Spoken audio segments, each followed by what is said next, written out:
Warahmatullahi wabarakatuh.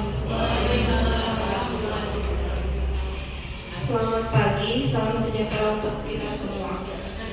Yang terhormat Kepala SMK Negeri 5 Banjarmasin, Bapak Dr. Ade Syahriranya, yang saya banggakan teman satu angkatan calon guru penggerak, Bapak Endro belum berhadir, dan Ibu Adelia Pahriana. Puji syukur marilah kita haturkan kehadiran Allah Subhanahu wa Ta'ala karena pada pagi hari. Baiklah Bapak Ibu, untuk memanfaatkan waktu izinkan saya untuk membacakan susunan acara kita pada hari ini. Acara yang pertama pembukaan, acara yang kedua sambutan sekaligus paparan materi mengenai budaya positif.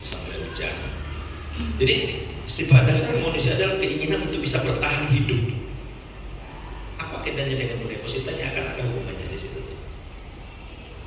Kenapa ini saya memulai? Karena beranjak dari sini Bapak Ibu sekalian, akan kita peroleh, akan kita bisa analisis, akan kita bisa masuk ke dalam memahami orang lain, sehingga nanti mengajari mereka bahwa banyak yang ateis, tapi mereka lah yang menerapkan nilai-nilai ajaran kita dengan senyum itu. Coba kalau lain hari ini menerapkan ini Bapak sekalian, maka saya yakin tidak sia-sia hari ini dengan Rasul. Penerapan ini kita terapkan di paling tidak ini. Cari bola. Oh, kami berdua rusak. Kalian pegang. Pegang semua sama pegang. Jadi tidak boleh lepas. Ini nanti bola kalau saya sebar dan yang paling belakang itu arahkan.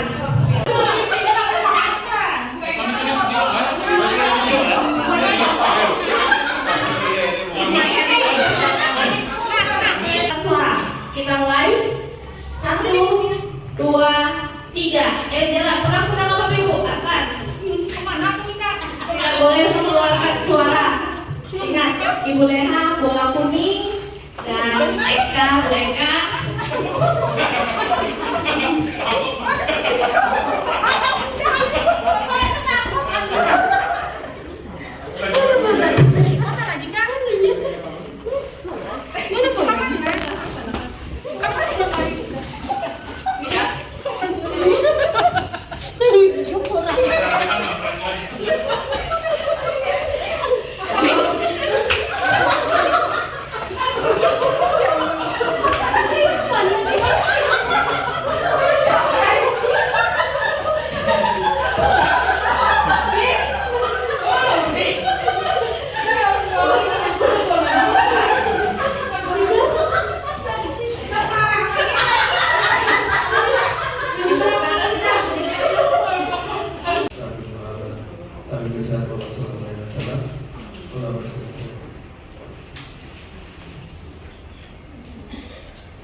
Bapak dan Ibu, untuk pagi ini salah satu materi yang ingin disampaikan adalah tentang 5 kebutuhan dasar manusia, meskipun tadi sudah disampaikan oleh Bapak Kepala Sekolah. Ulun izin untuk menyampaikan ulang, dan mungkin nanti kita akan berdiskusi untuk materi yang ini. Jadi seluruh tindakan manusia memiliki tujuan tertentu. Semua yang kita lakukan adalah usaha terbaik kita untuk mendapatkan apa yang kita inginkan. Ketika kita mendapatkan apa yang kita inginkan, sebetulnya saat itu kita sedang memenuhi satu atau lebih dari satu kebutuhan dasar kita. Tadi disampaikan oleh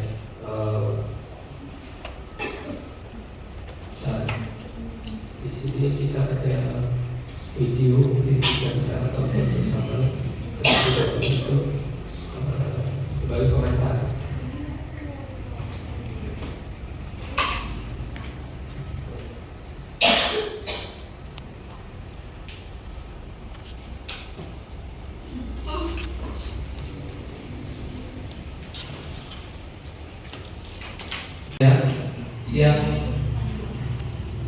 Yang biasa dilakukan. Nah, kalau yang paling ideal itu adalah posisi kontrol sebagai manajer. Mungkin ada kasus posisi kontrol itu yang pertama itu ada penghukum, kemudian ada pembuat merasa bersalah, kemudian yang ketiga itu sebagai teman, keempat itu sebagai pemantau, dan yang kelima itu sebagai manajer. Idealnya itu setiap guru itu berlaku nanti sebagai seorang manajer. Nah, nanti kita coba berkaca dulu, nggak usah dijawab tapi jawab di hati sendiri aja. Jadi misalnya ada sebuah kasus atau ada anak yang bermasalah gitu ya.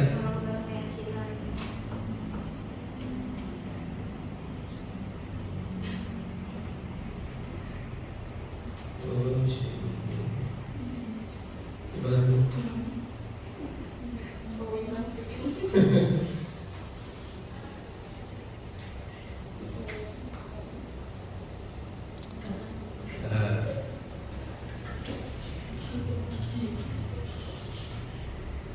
Nah, sebagai hukum itu biasanya guru tersebut atau kita langsung menyampaikan ke siswa kalimat yang biasa tersampaikan itu salah satunya ini, patuhi aturan saya atau alas. Nah itu berarti posisi kita itu saat ini sebagai penghukum. Kemudian kamu selalu saja salah gitu misalnya. Kemudian ini selalu pasti selalu yang terakhir selesai gitu. Nah itu berarti saat ini posisi kita itu masih sebagai penghukum. Jika kalau misalnya pilihan itu baik itu di kelas atau di lapangan atau misalnya pilihan di tim disiplin. Nah itu misalnya ada sebuah kasus, kemudian kalimat-kalimat yang tersampaikan yang kita keluarkan itu kalimat-kalimat seperti itu, artinya posisi kita itu sebagai penghukum dan itu belum ideal. Nah, nanti yang idealnya itu yang tadi sudah disampaikan oleh Bu Adel itu yang di manajer. Kemudian yang kedua pembuat merasa bersalah. Nah kalimat-kalimat yang biasa tersampaikan itu ini, ibu ini sangat kecewa sama kamu sungguh mengecewakan. Nah itu kalau misalnya kita mengeluarkan kalimat-kalimat seperti itu, artinya saat ini kita itu berposisi sebagai guru atau pembuat merasa bersalah pada siswa. Nah itu seperti itu. Berapa kali Bapak harus beritahu kamu ya, gimana coba kalau orang tua kamu tahu kamu berbuat begini. Nah dia guru itu memposisikan agar siswa itu merasa bersalah. Kemudian teman itu ya kalau misalnya kita menyampaikan hal-hal yang keluar dari mulut itu, ayo bantu Bapak, ayo demi Bapak ya gitu, kalau membantu ya. Nah itu artinya kita itu memposisikan diri sebagai teman. Kemudian ini ya sudah, kali ini nggak apa-apa, nanti ibu bereskan. Nah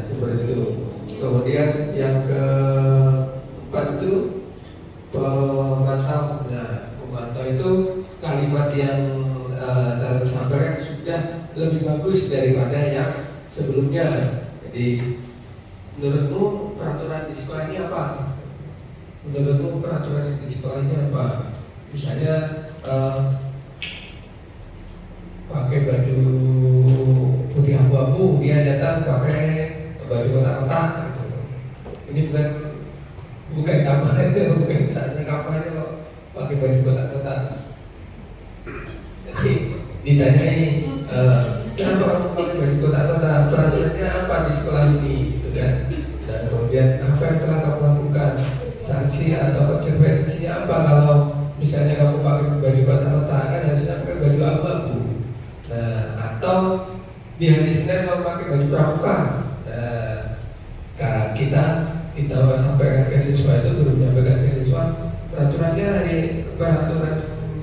dari Senin itu pakai baju apa sih? Nah itu berarti juga memerlukan kebutuhan dasar yang sama. Jadi dari mulut pribadi dan dari teman-teman itu aja untuk menelusuri siswa itu. Yang pertama itu kita harus mengetahui, kemudian kalau misalnya ada permasalahan, nah, itu kita telusuri. Kalau memang dari misalnya sudah baik semuanya, nah kita aplikasikan di kelasnya. Atau dalam pembelajaran itu kita juga harus mengetahui kalimat dasarnya itu. Kita aplikasikan bagaimana misalnya nanti ada kebutuhan untuk menguasai kompeten. Yang pertama kan kebutuhan untuk bertahan hidup, kemudian kasih sayang dan rasa diterima, ketiganya kebebasan, keempatnya kesenangan, dan kelimanya adalah penguasaan. Dan itu kalau dari idealnya harus kelimanya itu ya karena kebutuhan dasar harus terpenuhi. Jadi kita buat misalnya metode pembelajarannya atau dalam kita mengajar itu kita usahakan untuk memenuhi kelima kebutuhan tersebut. Tuh. Dari mulut mungkin itu, kalau misalnya ada yang mau didiskusikan nanti bisa kita lanjutkan. Baik, terima kasih. Assalamualaikum warahmatullahi wabarakatuh. Terima kasih kepada Bapak Hendro atas paparan materinya mengenai 5 kebutuhan dasar manusia. Materi selanjutnya akan disampaikan oleh Ibu Adelia Pahriana mengenai 5 posisi kontrol yang dapat kita pegang sebagai seorang pendidik. Kepada Ibu Adelia Pahriana saya persilakan. Materi pertama menggunakan materi tentang 5 kebutuhan dasar bagi manusia. Ulun tidak membahas itu kembali karena tadi sudah dijelaskan oleh Bapak Kepala Sekolah dan sudah dijelaskan juga dalam video ini. Saya atau kami hanya mengajak kepada Bapak dan Ibu untuk kalau misalnya ada siswa yang kita anggap misalnya bermasalah, itu kita perlu cek dulu. Yang pertama kita cek adalah dari kebutuhan dasarnya, apakah dari kelima itu ada yang bermasalah. Karena kalau misalnya ada salah satu yang bermasalah dari kelima kebutuhan dasar itu akan berdampak pada perilakunya. Nah seperti itu. Jadi dari kami mengajak Bapak dan Ibu untuk mengetahui dan menerapkan tentang kebutuhan dasar manusia itu terkait diaplikasikan pada di kelas dan tindakan kepada siswa. Dan apa yang kita lakukan kepada siswa kalau misalnya ada siswa yang bermasalah, kemudian kalau memang dari yang pertama tadi misalnya ada siswa misalnya suka merebut makanan orang, itu misalnya setelah kita tanyakan, kita telusuri ternyata perlu dilakukan dari situ. Jadi jangan langsung dihakimi perebutnya itu, tetapi tanyakan dulu atau kita telusuri dulu dari kebutuhan dasarnya itu apakah memang ada masalah di sana. Tuh. Kemudian ada yang misalnya yang ada buah-buahnya tuh, ya, yang di bangunan itu, nah itu kan sudah waktunya mungkin pacaran itu yang mulia. Nah itu juga meskipun ABK dia juga ya sebenarnya pacaran juga seperti itu kebutuhan dasar juga. Nah jadi kalau di kelas kalau misalnya sama cewek ya biasanya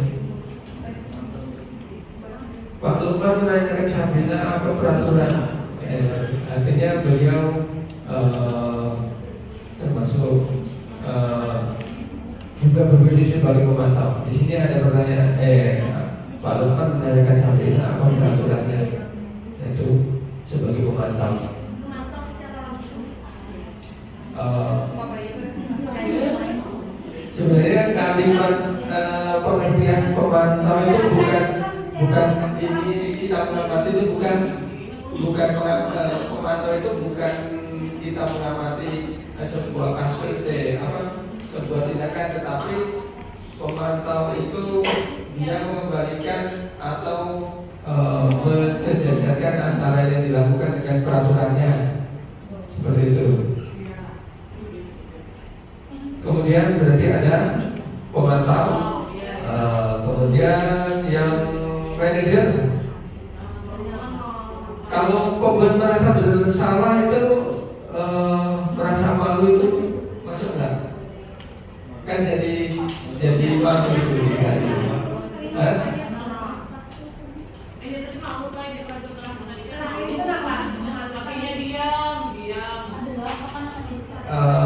Masuk ada berposisi?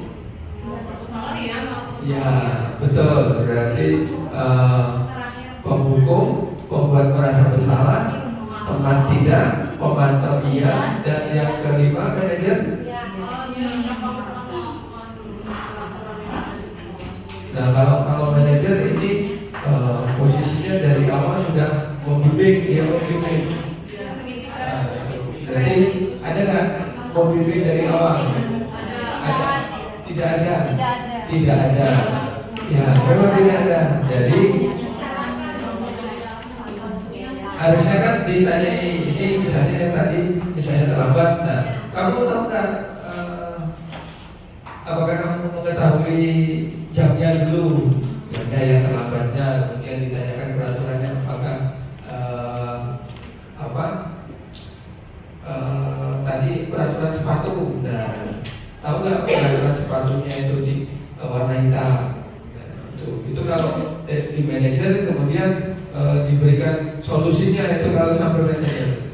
Yang ini belum terlihat untuk yang di berarti yang pertama penghukum, dua pembuat merasa bersalah, dan yang ketiga adalah Mari kita mulai. Iya, ayo Ibu Nina bergerak. Ini melatih kefokusan kita Bapak Ibu. Apa kita bisa fokus atau tidak? Ayo, semangat lagi Bapak Ibu.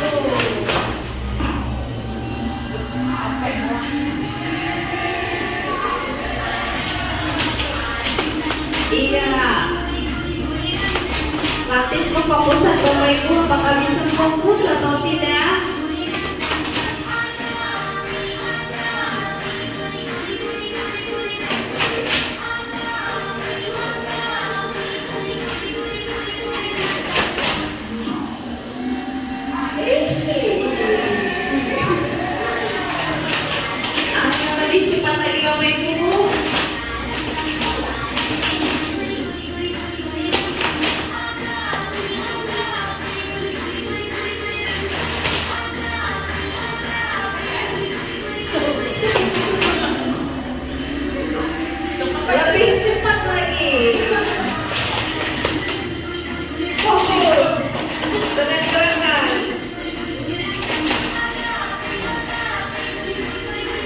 Biasanya kalau tidak fokus berarti kebutuhan dasarnya tidak terpenuhi. Mungkin saja kenapa saya.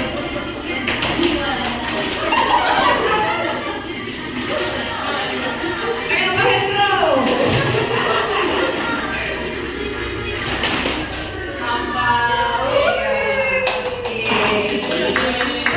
Mungkin bisa Bapak Ibu lakukan di dalam kelas. I'm an icon, man. I'm a girl about a 10. I should fuck her.